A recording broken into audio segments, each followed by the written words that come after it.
Good morning बच्चों। आज हम लोग हिंदी लिटरेचर लेसन 1 अमृतवाणी इस पाठ के दोहे हम लोगों ने पढ़ चुके हैं। इसमें 10 दोहे थे जिनको हम लोगों ने 3 दिन डिवाइड करके पढ़ा। इसको मैंने आपको एक्सप्लेन किया, सबके अर्थ आपको अच्छी तरह से बताए हैं। ये आपकी बुक में ये देखिए सब दोहे यहाँ पर दिए हुए हैं। इन्हीं दोहों के अनुसार, इन्हीं दोहों के ऊपर बने हुए हैं कुछ प्रश्न, अति लघु प्रश्न हैं। इनमें हमको बहुत ही संक्षेप में आंसर देने हैं बच्चों, इसलिए आपको हम इन क्वेश्चन के साथ साथ इन दोहों के बारे में भी बताते चलेंगे कि इन दोहों में क्या बताया गया है और क्वेश्चन में आपके क्या पूछा गया है। जैसे कि बेटा देखिए, पहला क्वेश्चन है आपका कि कौन सा पेड़ पथिक को छाया नहीं दे पाता है। अब आपको ये पता है ना बच्चों कि मैंने आपको दोहे में बताया था कि पथिक मैंने यात्री है, राही, उसको कौन छाया नहीं दे पाता है? खजूर का पेड़। तो बेटा मैंने आपको बताया था, उसका दोहा देखिए सेकंड नंबर पर है कि बड़ा हुआ तो क्या हुआ, जैसे पेड़ खजूर, पंथी को छाया नहीं, फल लागे अति दूर। मैंने आपको बताया था बच्चों कि खजूर का पेड़ बहुत लंबा होता है, बहुत ऊंचा, और उसका फल जाके एकदम ऊपर उसके सिरे पे लगा होता है और उससे किसी को कोई फ़ायदा नहीं मिलता है। और जो यात्री पंथी होता है, जो निकलता है, उसको भी उसकी छाया नहीं मिलती है। तो आपसे प्रश्न में यही पूछा गया है कि कौन सा ऐसा पेड़ है बच्चों कि जो पथिक को छाया नहीं दे पाता है। इसका आंसर है बच्चों कि खजूर का पेड़ पथिक को छाया नहीं दे पाता है। ये आपके क्वेश्चन नंबर 1 का आंसर है बच्चों। अब आते हैं हम लोग दूसरे क्वेश्चन की तरफ। सुरसती के भंडार से आप क्या समझते हैं? आपको मैंने बताया था बच्चों दोहा नंबर 1, सुरसती के भंडार के बड़ी अपूर्व बात, ज्यों खर्चे त्यों त्यों बढ़े, बिना खर्चे घट जात। बताया था ना बच्चा कि सुरसती के भंडार क्या होता है, मतलब कि विद्या का भंडार। आपको मैंने बताया था ये किससे प्राप्त होती है? सरस्वती माता के कृपा से हमें विद्या का भंडार, विद्या का ज्ञान प्राप्त होता है।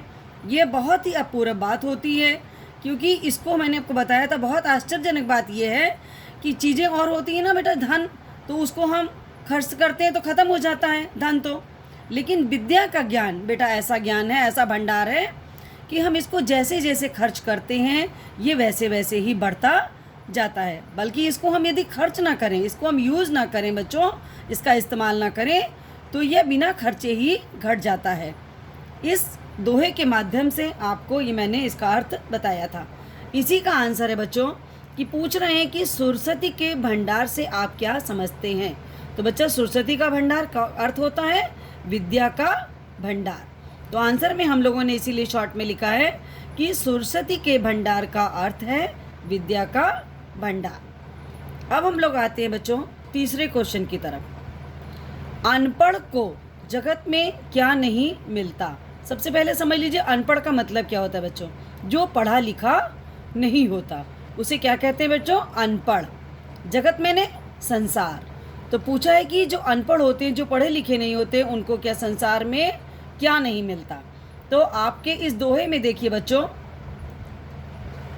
कि विद्या धन उत्तम आहे, धन माया बेकार, अनपढ़ का है जगत में नहीं कहीं विस्तार। क्या बताया बच्चों दोहे में लेखक ने कि विद्या का धन ही एक ऐसा धन है बच्चों कि जिसके आगे सारी माया, सारा धन, सारी संपत्ति बेकार होती है।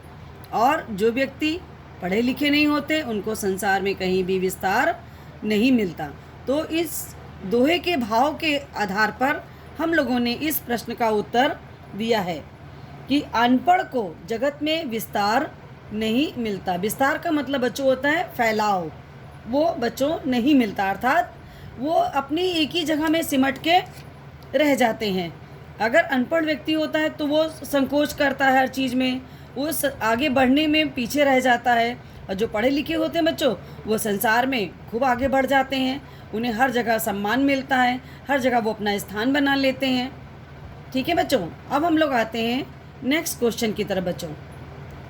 गुरु और ईश्वर में किसको अधिक महान बताया गया है। इसके लिए बच्चों हम लोग पेज से पलटेंगे और उस पर दोहा देखेंगे। दूसरा,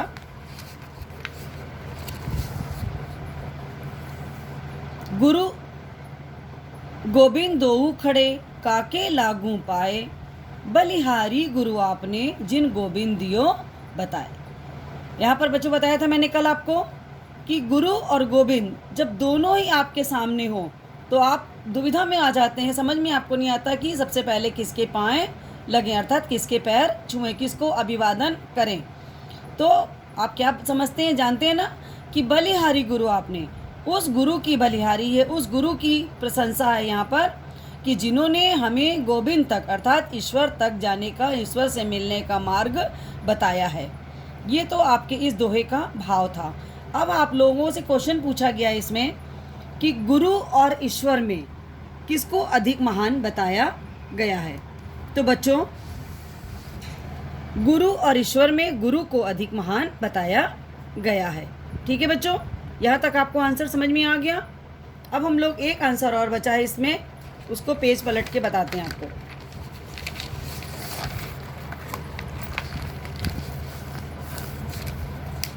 बच्चों पूछा है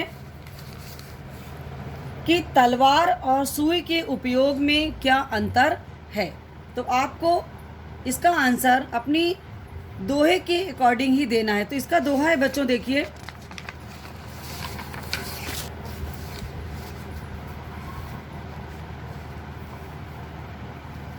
रहीमन देख बड़न को लघु नदी जो डार, जहाँ काम आवे सुई कहाँ करे तलवार। आपको मैंने कल बताया था बच्चों कि रहीम दास जी कहते हैं कि जो बड़े होते हैं उनको अपना बड़प्पन नहीं भूलना चाहिए, और वो जो छोटे हों उनको ऐसे ही नहीं टरका देना चाहिए, ऐसे ही नहीं टाल देना चाहिए, क्योंकि जो काम छोटे का है वो छोटा करेगा, जो काम बड़े का है वो बड़ा करेगा।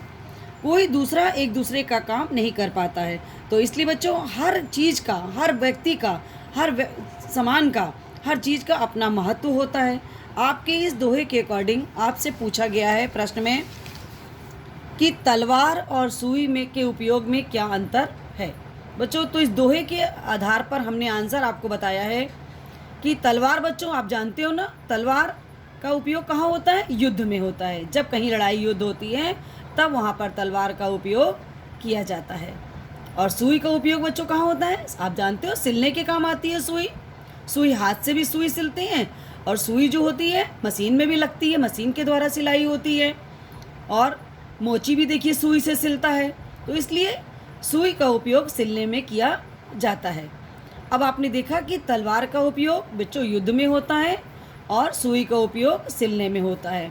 तो यही इन दोनों में अंतर है, और लेकिन दोनों का ही अपना महत्व होता है, क्योंकि तलवार का काम सुई नहीं कर सकती और सुई का काम तलवार नहीं कर सकती। तो बच्चों, आज हम लोग दोहे ख़त्म होने के बाद आज हम लोगों ने अति लघु क्वेश्चन आंसर कंप्लीट किए हैं। 5 थे बच्चों, 5 कंप्लीट हो गए।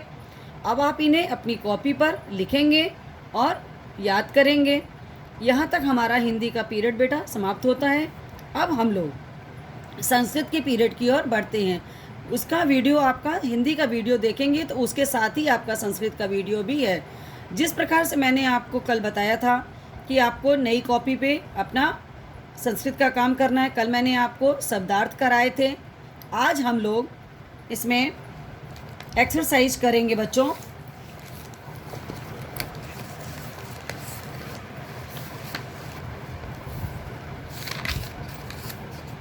ये देखिए, हम लोगों ने लेसन 1 में मम मित्रम पाठ के शब्दार्थ कल हम लोगों ने किए थे, जिसमें कुछ शब्द भी बचे हैं, उनको हम आपको बाद में कराएंगे होमवर्क में। आज हम लोग आ रहे हैं बच्चों अभ्यास कार्य। सबसे पहली एक्सरसाइज है बच्चों, इसमें सही विकल्प पर टिक लगाइए। तो पहला नंबर पे है, देखिए, पहले सबसे पहले आपको फिलअप का निशान बना हुआ है। उसके बाद आपका वाक्य है अनुजस्य माता अस्ति। अब आपको बताना है कि लता, सुमित्रा, राधिका, तो इसमें से अनुज की माता कौन है, तो आपको मैंने बताया था बेटो लेसन में जब इसका एक्सप्लेन किया था। तो लता कौन है बच्चा? लता। अब देखिए सेकंड नंबर पर राधिकया पिता डैश अस्ति। आपको ये बताना है कि राधिका के पिता कौन है। तो यहाँ पर देखिए आपके पास ऑप्शन में कौन है, क्या है आपके राधिका के पिता क्या हैं। तो देखिए मालाकार, चिकित्सक, रजक। आपको इस ऑप्शन में से राइट ऑप्शन चूज़ करना है और यहाँ पर अपने भरना भी है और टिक भी लगाना है। तो देखिए राधिका पिता चिकित्सका अस्ति। अब आइए नेक्स्ट देखिए थर्ड, या वृद्धाणाम सेवा करोति तस्य किम वर्धन्ते। अब आपको बताना है बच्चों कि जो वृद्धों की सेवा करते हैं उनका क्या बढ़ता है। आपको कल मैंने इसमें बताया था ना कि ये आपको उक्ति में था कि क्या किस कथन था। तो इसमें देखिए आपको ऑप्शन में दिया हुआ है आयु, विद्या, यश, बलम। तो आपने देखा बच्चों ऑप्शन में आयु, विद्या, यश, बलम। तो आपने देखा था उसमें कि जो वृद्धों की सेवा करते हैं उनके आयु, विद्या, यश और बलम सभी बढ़ते हैं। तो हम लोग क्या करेंगे अब यहाँ पर सब में तो टिक नहीं लगाएंगे। तो लास्ट वाले में देखिए दा में लिखा है एते शाम सर्वे मपी, मतलब कि ये जो लिखा हुआ है ये सभी सत्य हैं। तो यहाँ पर लास्ट वाले में हम लोग दा में लगाएंगे टिक। ठीक है बच्चों, क्लियर। अब देखिए फोर्थ, वृक्षाणाम अधा बहवा तिष्ठति, कि पूछा है कि वृक्ष के नीचे कौन बैठता है बच्चों। तो पशवा, पथिका, पक्षिणा। आपने अपने लेसन के अकॉर्डिंग यहाँ पर पढ़ा था कौन बैठता है, पथिका। पथिक मैंने बताया था मैंने आपको ना, राहगीर, राही। तो यहाँ पर वो फिल हो जाएगा और यहाँ पर इसको टिक लगाएंगे। ये आपका अपनी कॉपी पर इसी तरह से फेयर कॉपी पे इसी तरह बिल्कुल लिखिएगा और राइट पर राइट का निशान लगाइएगा और इस राइट वाले शब्द को यहाँ पर फिल करिएगा। देखिए जैसे हम लिख रहे हैं,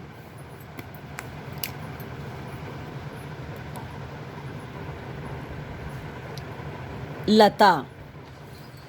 सेकंड पे देखिए चिकित्सका, चिकित्सका मैं आपको बताया था बच्चों डॉक्टर। तीसरे में देखिए एतासाम सर्वमपि, तो यहाँ पर इसका जगह नहीं है और यहाँ पे ये सारे जितने हैं वो आपके सब इसमें हैं, तो इसलिए इसमें आप यहाँ पे लिखेंगे, फिल नहीं करना है आपको इसमें। नेक्स्ट वाले में देखिए वृक्षाणाम अधा बहवा, यहाँ पर आप लिखेंगे पथिका, पथिका। ये बच्चों आपका हो गया सही विकल्प पर टिक। अब हम लोग आते हैं एक्सरसाइज नंबर 2 पर। इसमें देखिए बच्चों कोष्ठक में दिए गए शब्दों में रिक्त स्थान भरिए। आप यहाँ देख रहे हैं वाक्य लिखा हुआ है, फिलअप है और कोष्ठक में 2 शब्द दिए हैं। आपको इसमें से जो राइट है उसको यहाँ पर फिल करना है, भरना है। पहला देखिए अनुज मम मित्रम अस्ति। तो आपके पास अनुज और मित्रम 2 ऑप्शन थे। राइट ऑप्शन क्या है बच्चों, मित्रम। क्लियर। सेकंड देखिए अनुजस्य भगिनी चंचला अस्ति। तो लता और चंचला में जो राइट है वो आपने लिखा चंचला। या मातु पितु च सेवा करोति सा सदाचारी भवति। क्या बताया था कि जो माता और पिता की सेवा करते हैं वो क्या होते हैं बच्चों, सदाचारी होते हैं। तो आपके पास ऑप्शन में बच्चों यहाँ पर है सदाचारी और चिकित्सक। तो आप कौन सा फिल करेंगे, सदाचारी। ये इसका राइट शब्द है। वाटिकाया पादपा अपि अस्माकं मित्राणि सन्ति। आपने देखा ना यहाँ पे पादपा और मालाकार। तो यहाँ पे वाटिका में मित्रों के साथ वो कहाँ बैठते हैं, पाद के नीचे। तो पादपा ये राइट शब्द है। यहाँ पर हम लोगों ने पादपा शब्द भरा। अब आपने देखा कि वाक्य है, फिलअप है और कोष्ठक में 2 शब्द हैं, उसमें से राइट वाला शब्द आपको इसमें फिल करना है। तो ये हो गए आपके बच्चों रिक्त स्थान। तो आपको सही विकल्प और रिक्त स्थान ये दोनों ही अपनी कॉपी पर, फेयर कॉपी पर करने हैं और इनको साथ साथ में याद भी करते चलिए। आज तक का बच्चों कार्यक्रम यहाँ पे हो गया आपका। इतना काम आप अपनी फेयर कॉपी पे कर लेंगे। इसके आगे अब हम लोग कल चलेंगे। धन्यवाद बच्चों।